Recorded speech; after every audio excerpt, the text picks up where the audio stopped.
StrayAllDay.com. You're now tuned into the show where you learn the discipline to show up day after day to do the work, the confidence to put yourself out there boldly and authentically, and the mental toughness to continue showing up, doing the work, putting yourself out there, even when the success you've expected to achieve has yet to be achieved. And on top of all this, you get a huge dose of personal initiative. That is the go-getter energy that moves any one of us, including yourself, to go and make things happen instead of waiting for things to happen. And then we put all this together into a series of frameworks, approaches, insights, strategies, and techniques all underneath the umbrella of one unifying philosophy that is called work on your game. My name is Dre Baldwin, also known as Dre All Day, and welcome to the show. And today's topic is you can no longer afford to be lazy.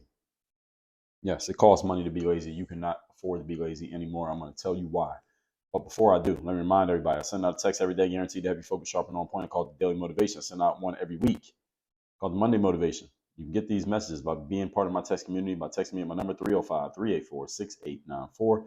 That number is down below in the description. Secondly, Work on Your Game University. That is the only place where you can be coached directly by me. That is the only place I do any coaching.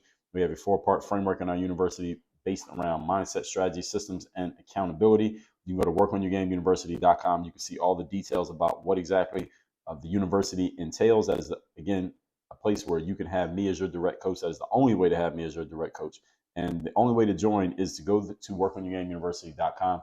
You would schedule a time to get on a call with us. I'm telling you how it works. You schedule time to get on a call with us. You cannot just join the university. It's not like a link where you just click a button and then you just join the university. We have to talk to anyone who's going to be a member of our university because we want to know exactly who we're talking to. And to be clear, we want you to know exactly who you're going to be working with. So you got to get on a call with us first.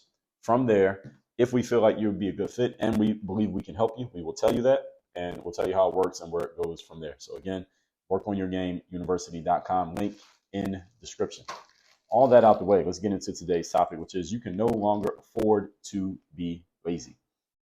And I'm going to tell you where this actually came from. I wrote an article about this. It came out in December, maybe mid-December 2023. I was in a Nordstrom rack store here in Miami. By the way, any of you who you wear formal gear like suits, and you need stuff like the accessories that go with your suit. Now, I don't suggest that you get your suit from Nordstrom Rack, but the stuff that goes with the suit, like the shirts, ties, and socks. Nordstrom Rack, those kind of places are good places to find this kind of stuff. So Nordstrom Rack is one place that I go. I look in.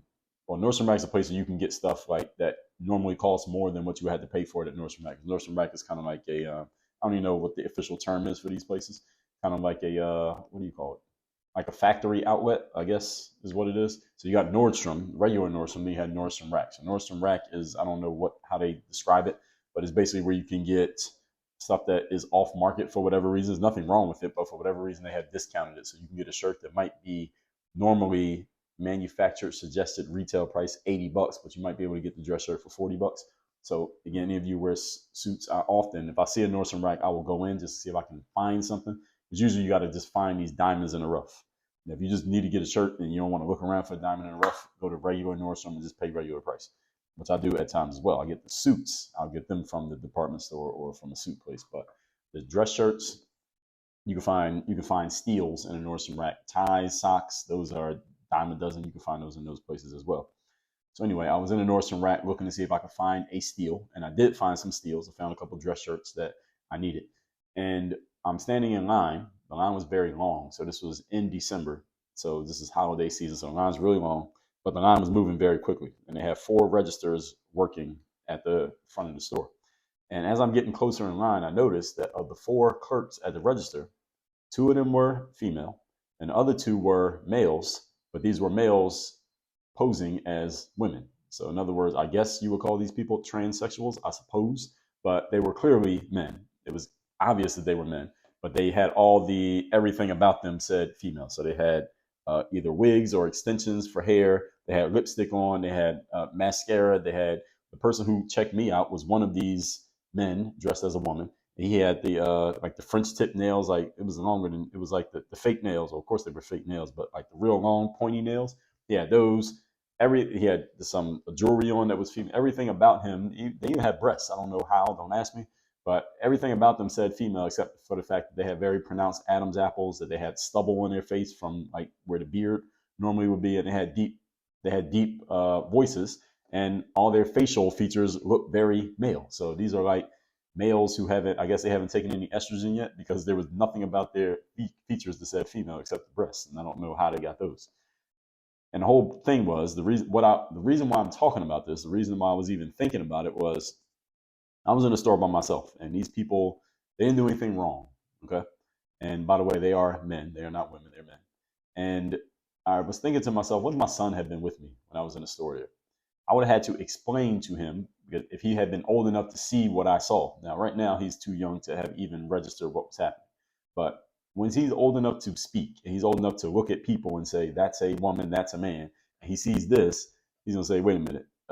He would be confused because a bunch of things about this person was obviously male, but the way he was presenting himself was female. So my son may have asked the question like, Dad, what was that? Is that a man or a woman? Maybe he would have asked the person themselves, are you a man or are you a woman? And I would have had to answer some questions, and it would have led to probably a long conversation. At some point, this is going to happen because my son is going to run into these people, and he's going to ask me some questions. I'm going to have to answer them. And it got me to thinking about, this whole situation, because I would venture to guess that the employees at Nordstrom probably referred to these two individuals as women, as females, even though they were clearly, again, males. And I would have had to explain to my son what he had just saw, why they are doing it, that no, these are not men. I mean, no, these are not women, they are men. And it got me thinking about what I'm going to share here today, and how we, all of us, can no longer be lazy and expect that the world that we have traditionally looked to, or people we've traditionally looked to as authorities, we can't leave it to them to explain things plainly to us anymore, because these days people are playing around with what's true and what's not true in reckless fashion. And because of this, we can't do things the way that we used to do them. In other words, we can't be lazy and expect other people to fill in the gaps. We got to fill in the gaps ourselves. I touched on this in episode 2175, the relentless attack on truth. I also talked about it a little bit from a different angle in episode 2775, Deion Sanders and the death of truth telling, where I was using Deion as a proxy really for the bigger point that I was trying to make.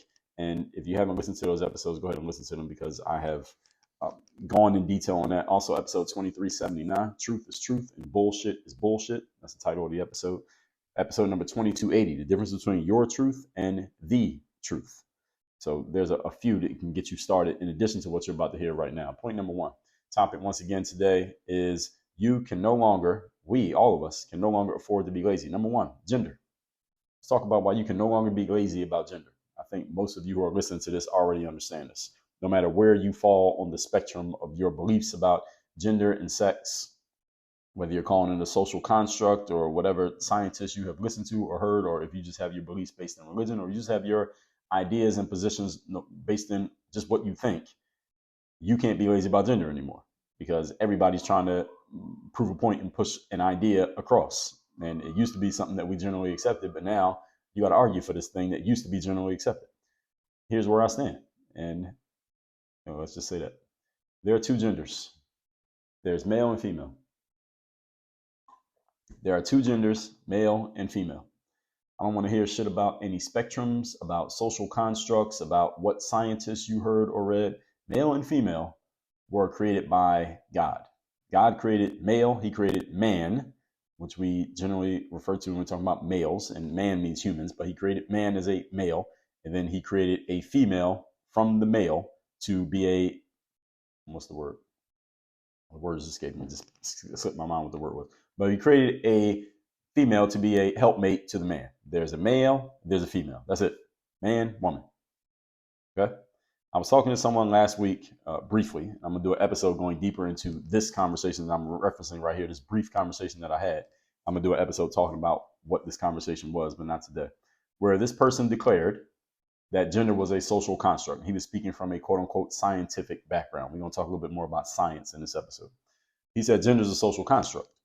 That's fine by me if you believe that gender is a social construct. If you think gender is a social construct, I'm completely okay with that. Let me tell you what else is a social construct. Traffic lights are a social construct. All right, wearing clothes in public is a social construct. Most of the rules and laws and societal norms that we all follow every day are social constructs. Right? Meaning they were created by people. in order for us to better get along with each other. So calling something a social construct does not mean that it needs to be dismissed or that you can just go over top of it or you can completely ignore it in trying to make your point because you don't want to follow it anymore because you have a bigger point or bigger idea that you want to share. There are usually consequences for such decisions, such as ignoring social constructs. All right, these days you have teachers in schools who are themselves dismissing this social construct of male and female, and there only being two genders, and teaching your kids that they could and maybe even should do the same. You got teachers doing this. And you notice how far it's going when we are not only asked to accept and tolerate the presence of these confused weirdos, like these two men working at the register at Nordstrom Rack who probably call themselves females and have allies who call them females and co-workers at Nordstrom who have no choice but to refer to them as females. They would be probably accused of misgendering their co-workers if they were to refer to them as men and probably get subsequently fired.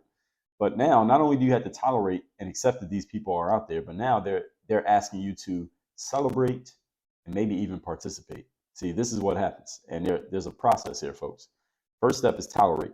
Second step is celebrate, and this is why we have things like Pride Month. There's a whole month where you have to celebrate, or you're suggested to or asked to celebrate the fact that you have these people, and then you got participation. Now, this is why they're focusing on the kids.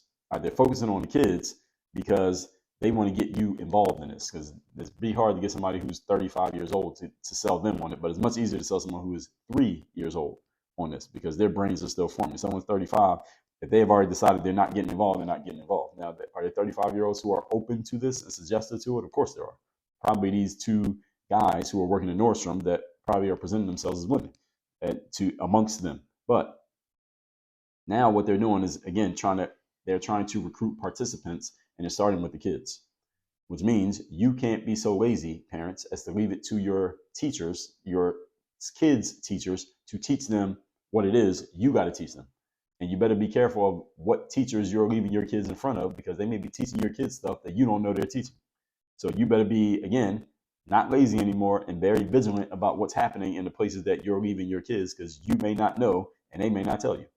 And you know that there are some places, some jurisdictions where teachers are expressly allowed to hide it from the parents if a child has decided that they want to switch genders. So this is really happening in certain states and certain jurisdictions. Again, this is a thing where a teacher is legally allowed that if your 12-year-old son, for example, wants to not be a boy anymore, he wants to be a girl, but he wants to hide it from his parents because the parents would not approve of this and will have a big problem with it.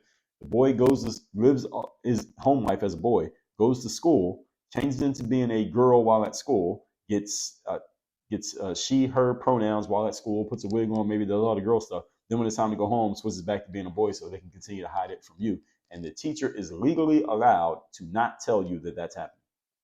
Is this a thing? Yes, it is a thing. Is this happening right now? Yes, this is happening right now. And depending on where you live, you should probably figure out what the laws are if you have kids, because this might be happening to your kid and you might be the one that doesn't know about it. So again, when it comes to gender, you cannot leave it to society to teach this to your kids anymore. This is your job now. It used to be you could send them to school and the teachers would help your kids figure it out. Now it's your job. That work has gone from being on them to being on you. Yes, even if you send your kids to school, even if you're paying taxes, which pays the school, you got to do work now that you didn't used to have to do. As I said, what's today's topic? You can no longer afford to be lazy. Point number 2. Today's topic, once again, you can't afford to be lazy. Number 2, news and journalism. Now, I've done several episodes on this subject, on why we can no longer trust the news.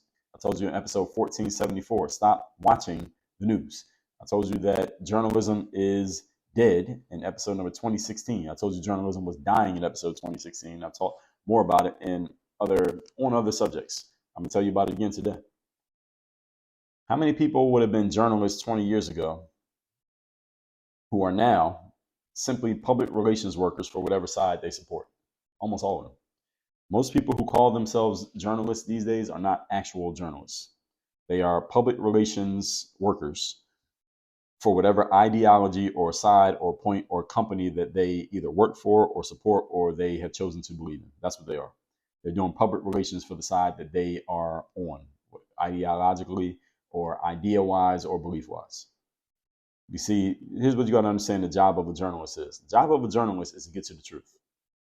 That's the job of a journalist. A reporter is a person who tells you what happened. So you turn on the news, the reporter just says, this happened, there was a hurricane, there was a car accident, this happened in the government. They just tell you what happened. A journalist's job is to dig into what happened and find out why it happened and then explain to you why it happened. Now, can they mix some of their opinion into it? Yes, but their opinion is aided by the research that they have done to find out why it happened. Their job is to get to the truth. That's the literal job of a journalist, is to find out the truth of a situation, regardless of what that truth may be and regardless of where that truth may lead. Journalism is a tough job when it's done the right way, because what a true journalist does is they ask the questions that people don't want asked. That's what makes someone a true journalist. When you're asking questions that people don't want to answer, when you're digging into stuff that people don't want you to dig into, when any entity says, this is the official story, this is what happened, don't ask us anything else, and you actually keep asking questions and you start trying to figure out what really happened as opposed to what the official quote unquote story is, that's when you're doing journalism. Let me ask you a question. How many journalists do you know of these days? How many people are actually doing that? That's not happening these days. Here's what's happening with journalism these days. A journalist, and I'm being gracious by using that term. A journalist, they have an idea of their own. They have their own opinion. They have their own perspective, and they work for a company that has an opinion, a perspective, and a view for whatever reason. And that journalist knows, hey, I better stick to the script of what the opinion is supposed to be, given this company that I work for, these people who cut my check. I can't afford to actually get to the truth, because the truth may go against the grain of what my company that pays me wants to put out there. And if I was to get to that truth, I would probably end up losing my job. And therefore, a bunch of journalists are no longer doing journalism. So some of them are victims of the circumstance. In that case, what I just described, the victims of the circumstance. They don't have means to go and get that same paycheck anywhere else in doing real journalism, and maybe they don't have other skills, or at least they don't think they do, to do anything other than what they're doing now. So they have no choice but to do what the company says. The company says, hey, you're going to support the LGBTQ movement because you work at ESPN, and you can't say anything against it lest you lose this check. And that person has no other way to replace that check. Maybe they just got to do what they got to do. So some journalists are doing this because they have no plan B and they got to do what the boss says. I understand them. Doesn't mean I agree with it, but I understand. There are other journalists, on the other hand, who could tell you the truth if they wanted to, but they choose not to. And the reason they choose not to is because they personally are bought into a certain perspective and a certain view, and they are going to support that perspective or view because they're supporting their own ideas, regardless of what they do professionally. They're mixing in their personal ideas and views and opinions with whatever truth they're supposed to be out there finding. And this is why we can't trust journalists anymore. We don't have true journalism, or much of it, left anymore, because big companies are not supporting true journalism. And the people who could do journalism, let's keep it real, these people are humans as well. Right? A lot of them don't want to deal with the backlash. They don't want to deal with the backlash that could come from them exposing a truth that upsets people. And a lot of human beings are not critical thinkers, so they are upset by truths that go against the grain of what they have chosen to believe. This is the reason why journalism is dead, or is very close to it. This is a journalist's true job, is to get to the truth of a situation. Okay. And a journalist by nature is a skeptic. And you're going to notice, if you listen to the 2-part series I did on critical thinking, that was episode number 1826 and 1827. A lot of the common traits of good journalism align with the common traits of critical thinking. Critical thinker is a natural skeptic. They question everything. They accept nothing at face value. Critical thinker does not accept the official story of anything. They may come to accept it, but they don't accept it just because it was said by a credible source or a known source or some official source. Just because such and such said it does not mean I'm going to accept it. Critical thinkers think this way naturally. They don't accept anything at face value, regardless of where it came from and regardless of what it is. And this is why there are so few critical thinkers, because most people think more emotionally than logically. Critical thinking is extremely logical. Critical thinkers also will ask more questions than everybody else asks. They are always asking questions. Again, it's not that they don't believe what you said, but they want to know why you believe it, how you came to that conclusion, and they want to be sure that you really know what you're saying, as opposed to you just saying something because you're trying to force an idea onto people and it's not actually backed up by anything real. So I'm the type of person who somebody tells me that they know something, I'm going to dig into, I'm going to pick into their brains and find out how and why they know the thing. Not just that. I don't care that you know it. I want to know how you know it. So when someone asserts something to me and I question you about it, it's not that I don't believe you, is that I want to know how you know what you know.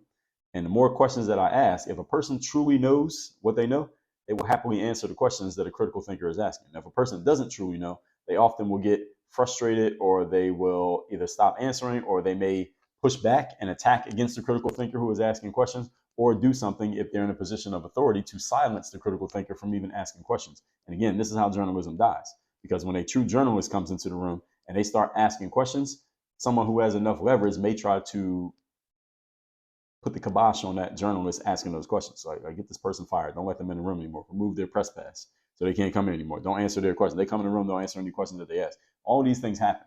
And this is why journalism is dying, because people are trying to push their ideas and beliefs rather than get to the truth. And one of the reasons that this is happening is because we just have a weaker society. Our society has been weakened. We used to be a society we liked the truth. Even when the truth made us uncomfortable, we appreciated the truth because we were a tough society. These days, we are an extremely soft society. And soft-minded people don't like hearing truths because truths are inconvenient. So they rather hear a lie that makes them feel good than a truth that will make you uncomfortable. And the softness of our society is reflected in the fact that we have so few critical thinkers and we have so little journalism taking place. I went to all that tangent to emphasizing my second point here, is that the news and the journalism industries, we no longer trust them because they are no longer even mandated to look for the truth, let alone are they giving it to us. Even if they know it, they ain't telling us. We get very little truth these days, which means we can't trust them because that's what they're supposed to do. They're not doing it. Many journalists' truths are tainted, again, based on the side that they are leaning towards. Now, have journalists always had a leaning? Have journalists always had a side? Yes, because journalists have always been humans, and humans have opinions. Every human has an opinion. So even back in the day, in the heyday of journalism, those journalists had personal opinions as well. But here's the difference. Back in the day, you couldn't tell what side a journalist was on based on the work that they did. You couldn't tell if they were Democrat or Republican. You couldn't tell where they leaned on a certain topic personally because their journalism was based on being straight up and down and giving you the truth regardless of what it was. Even if that truth went against what they originally thought was true, they still gave it to you. That doesn't happen anymore. The journalist was to dig into anything and they find out that the truth is different than what they thought was true, they just won't put the story out. They'll come up with something else to put out. You can't trust the journalists anymore. And most of them are not journalists. They're journalists in name only. So we call them GINOs, J-I-N-O, journalists in name only. That's what most journalists are these days. They're not really journalists. Now, there are some journalists out there who you already know what direction they're going to go before you even read what they wrote. Any of you know anyone like that? They put an article out or a subject out or a topic. You already got a pretty good idea what direction they're going to go and why they're saying it even before they say it. A true journalist, one who is true to the profession, you can't guess where they're going with the subject until they say what they have to say.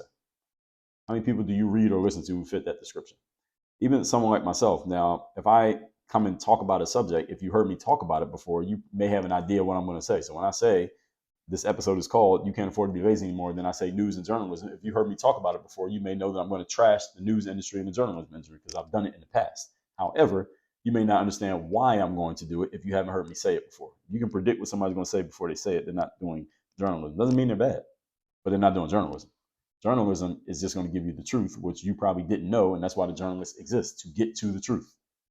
These days, it's not about the truth anymore. It's about who can, with a louder megaphone, just push their point across. That's really what it's about these days. Point number 3. Today's topic, once again, is you can no longer afford to be lazy. Education. The education industry. Now, the gender stuff is part of this, but education as a whole gets its own point because it's bigger than just gender. Educational system we have in America was designed for one reason. You know what that reason was? The system we have in America was designed to produce more factory workers back in the days of the Industrial Revolution because we had so much industry going on, manual labor, hand-to-hand labor going on in America. We needed as many workers as possible. So the powers that be put their heads together and said, how can we start training people to be ready to go into the factories and work by the time they're of age for work? And the American educational system was created, as we currently know it, it was created to produce people ready to go into a factory and work. Show up, do what we say, follow all the instructions. When we tell you to go home, clock out and go home. Collect a check every week. That was the system. That is what the educational system is based on. Today's educational system is based on this framework. System has not changed much, even though we send a lot fewer people into factories these days. Actually, we do send people into factories, but instead of it being manual labor factories, you know what kind of factories we're in now? Thought factories. Now the factories people go in are factories of thinking, not factories of manual labor. School system teaches you what to think about certain things, and then they send you into the workforce to further enforce and live out the thoughts that you have been taught in school. That's what the school system is designed to do. Now, I'm going to do something that I rarely do here on the show. I'm going to go against what the dictionary tells you. Let me give you the dictionary definition of education.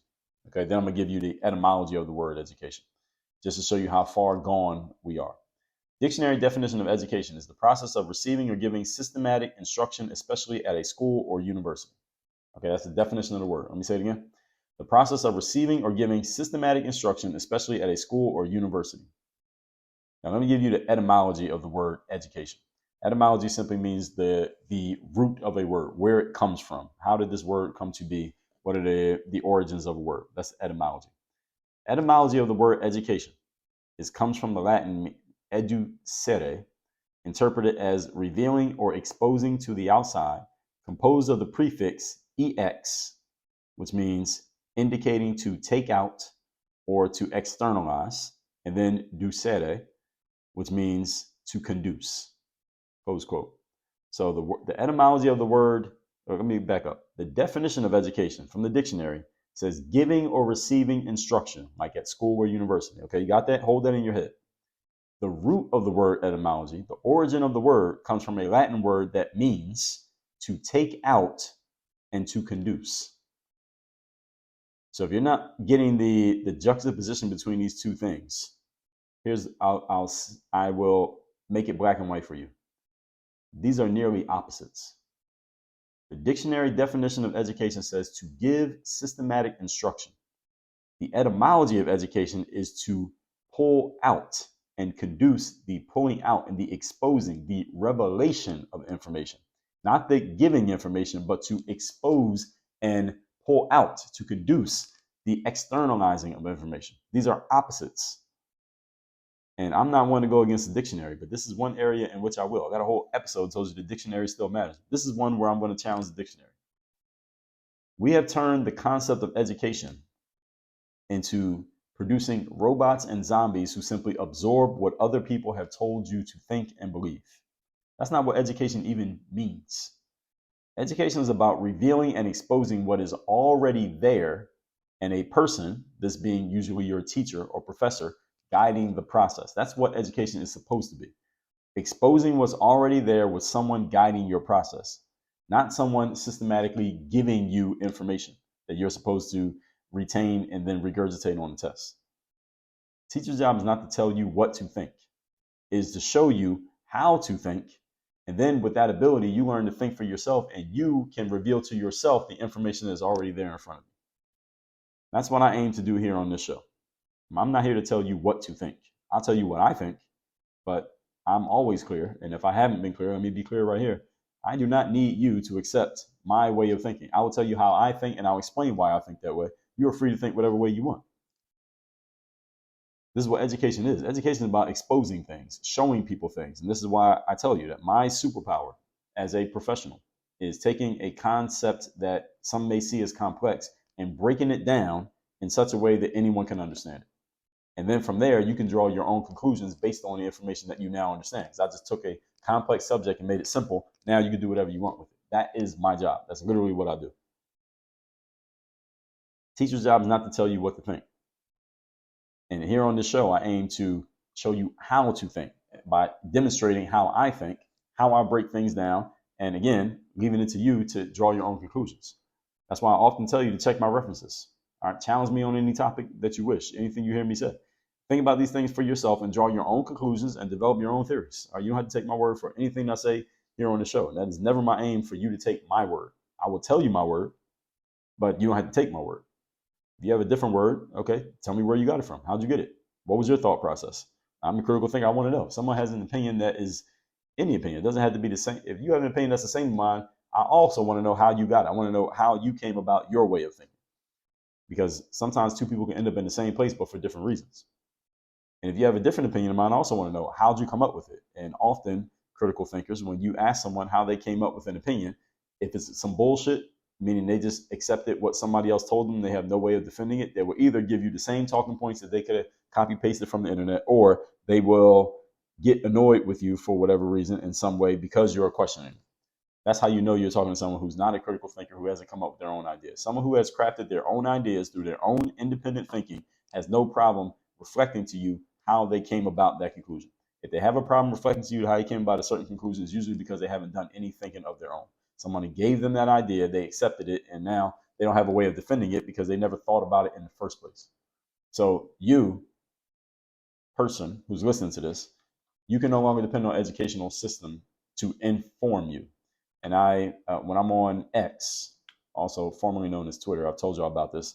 I get in a lot of conversations on this app, going back and forth with people who I don't know, but I'm willing to engage with them because we disagree on certain points. I just want to find out how they're thinking. I'm not trying to change their minds. That's never the aim. You'll never change somebody's mind going back and forth with them in a social media app.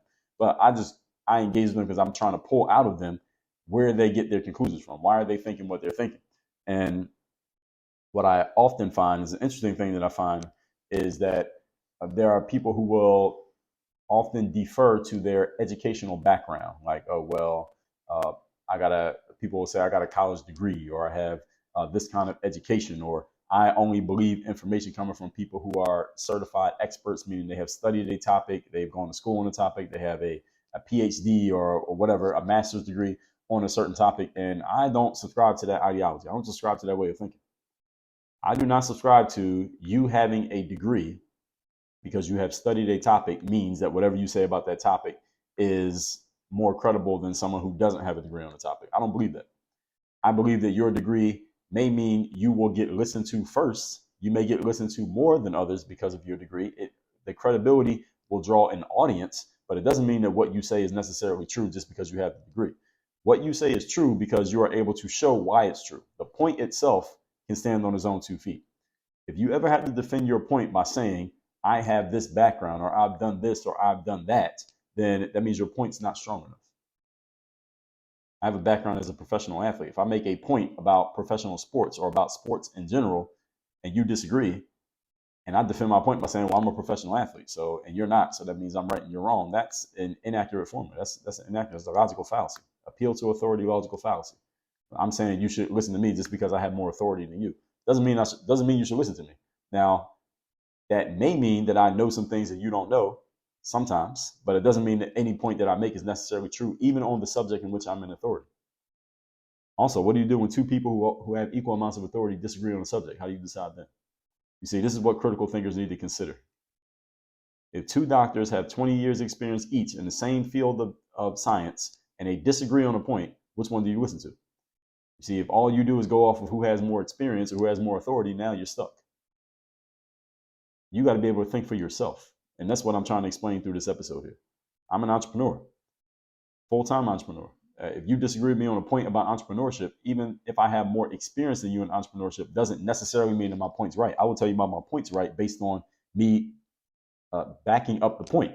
I will give you reasons why my point is correct. And if I believe your point's wrong, I'll tell you why your point's wrong. The fact that maybe you're not an entrepreneur, you're not as seasoned, you don't have as much experience or as much of a resume doesn't necessarily make you wrong. But the fact that you don't have the experience may mean you shouldn't be asserting anything that you don't actually know to be true because you don't have the experience. But your point could be solid. It could be. My first product that I ever created was a hoop handbook, basketball training program for ball players, up and coming ball players. The idea for the product came from a random commentator on YouTube who was probably some 14-year-old kid living in his parents' house trying to make the high school basketball team. But his idea was solid. Should I have dismissed him because he wasn't an entrepreneur, because he wasn't a pro basketball player like me, because he didn't have an audience on the internet like I had? Had I done that, who knows? We might not even be here right now. So you have to, as a critical thinker, understand that just because someone has a certain position or a certain authority, and again, I see this a lot these days of people talking about their degrees or where they went to school or they got this advanced degree or a regular degree. I have a degree, but you never hear me talk about my degree. How often do I tell you, hey, I got a college degree? So you should listen to me. When I tell you I got a college degree, usually it's to make a joke about it. I got a college degree and they didn't teach me shit about what I do now as an entrepreneur. Nothing. Not one thing do I do in business today that came from my college degree, my business degree that I got from Penn State University. Actually, one thing. I do have to give it credit for one thing. I took an internship class that we had to take before we did our actual internships, where our internship teacher told us that after your job interview, you should leave a follow-up message with your whoever interviewed you, thanking them for the opportunity for the interview. It just is a follow-up. And hopefully that puts it in their mind that you were thinking about it. And I still use that to this day, that when I do business with another person, I always follow up with them and just thank them, acknowledge the fact that they did business with us or gave us the opportunity, whatever it may be. I still use that one. So that's one thing that I got from college. But other than that, nothing that I do today that I learned in college. And I have a degree. So my degree does not give me credibility. What I go out here and do every day is what gives me credibility. Not the fact that I got a 20-year resume. It is part of my credibility. Actually, the word credibility is the wrong word that I'm using here. My credibility is, yes, the degree and the awards and the books and whatever else you can Google about me, all that's part of my credibility. But if I make a point, the fact that I have credibility does not mean that you should just accept my point on face value just because I said it. You should accept my point because I can back it up and explain to you why it's correct. And if I can't back up and explain why my point's correct, I instead try to use my credibility as a shield for my point, then a critical thinker's antenna should go up. You should notice that. And I point this out on people all the time and they don't like it. I get in back and forth with people on X and tell them, like, yo, just because you got a degree studying a subject doesn't mean whatever you say on the subject is true. But they want to believe that. And this is often academics, career college students who their entire ego is wrapped up in the fact that they have whatever degree and they got to make it matter every conversation that they're in. But don't worry. I got a whole episode coming on those people very soon. But let me recap this episode, which is you can no longer afford to be lazy. Number one, in gender. There are two genders, male and female. God created them. I don't care about any spectrums. I don't care what science you read and how you want to split hairs on that. God created two genders, male and female. God did not create a spectrum. God did not create a social construct. He created two genders, male and female. And you all better be careful if you have kids because there are people in those schools teaching your kids something other than that, and you don't want them confused. So you better do your job. Number two, news and journalism. We no longer have journalism because there are very few people out there critically thinking and looking to get to the truth. There are people out there with the ability to critical think and the ability to get to the truth, but they are no longer using that ability because, again, who they work for or what side they decided to take, they allowed their emotions to trump their logic. Number three, education. You can no longer depend on the educational system to prepare you for what's going to happen in the real world, especially if you want to be an entrepreneur. Because the educational system is designed to produce factory workers. It's designed to produce drones, people who show up, do what you're told, go home, and come back the next day, do the same thing. Definition of education is to receive or give systematic instruction. The etymology of education is to deduce, to pull out from, to reveal, or to expose. They are, in spirit, they are opposites. And this is how far gone we are when it comes to education. Education is about revealing what is already out there and teaching people to think for themselves, not to give people information and tell them what's going on. You hear a lot of people saying you need to educate yourself. That's not educate yourself. What they mean is you need to go get some information like the one that I already have decided to agree with. No, that is not what education is. Education is about revealing and learning how to think, not what to think. And often when people disagree on a subject, they'll say to another person, oh, well, you're not that educated. You're not that smart. You don't know things. You're dumb. You're ignorant. You're stupid because you don't have the same information that I have. That's not how education works. Education is about a revelation of what already exists, not putting in or even going and getting something that someone else has already decided to agree with. But again, I got a whole conversation coming on that subject. When is that going to be? Not yet. Actually, as a matter of fact, I'm going to make this into a two-part series because I got more points I want to share in tomorrow's part. More that I didn't talk about on this subject is you can no longer afford to be lazy. So we'll get to that tomorrow. Make sure you're in my Work on Your Game University. That is the place where you can be coached by me directly. The only way to get coached by me directly, that is at workonyourgameuniversity.com. And text community 305-384-6894. You get the daily motivation and Monday motivation if and when they come out or when they come out. And you'll have your options as soon as you join. If you don't get an immediate response, we're still working on fixing it and getting your work in the way it's supposed to. But it will be back soon, so text me. Work on your game. Dre, all